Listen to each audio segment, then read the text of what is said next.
Welcome back. We want to share with you a startling statistic. Every year, the U.S. Department of Health and Human Services says more than 15 million children are exposed to domestic violence.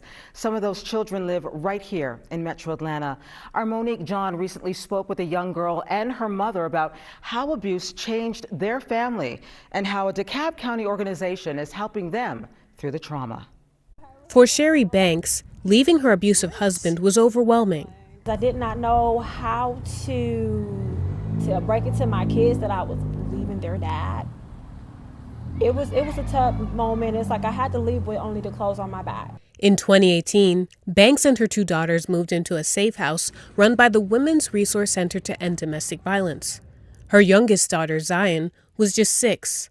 She didn't understand what was happening. As she got older, the now 13-year-old started to recognize how difficult that chapter was. She says support from the Women's Resource Center helped her family pull through.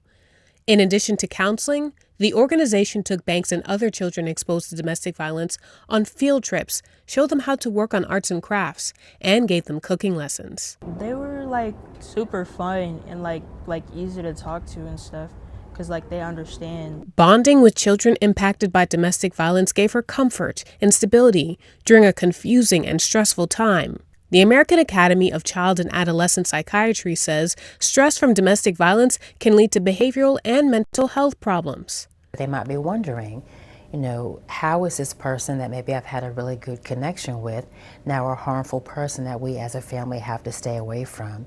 Why have we had to leave behind everything that's familiar, my community, my school, my room, my toys, all the things that really kind of anchored me and gave me a sense of structure and security.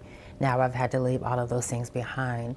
Zion Banks' father died less than a year after she and her family moved into the safe house. She says working with a counselor and developing coping skills has helped her manage her emotions. I've matured a lot. At school, I try to be friends with everybody because I don't know what anybody's going through at home or how they're doing. So I try to be nice to a whole bunch of people. Kindness. And a reminder, she says, that with the right kind of support, you can get through anything.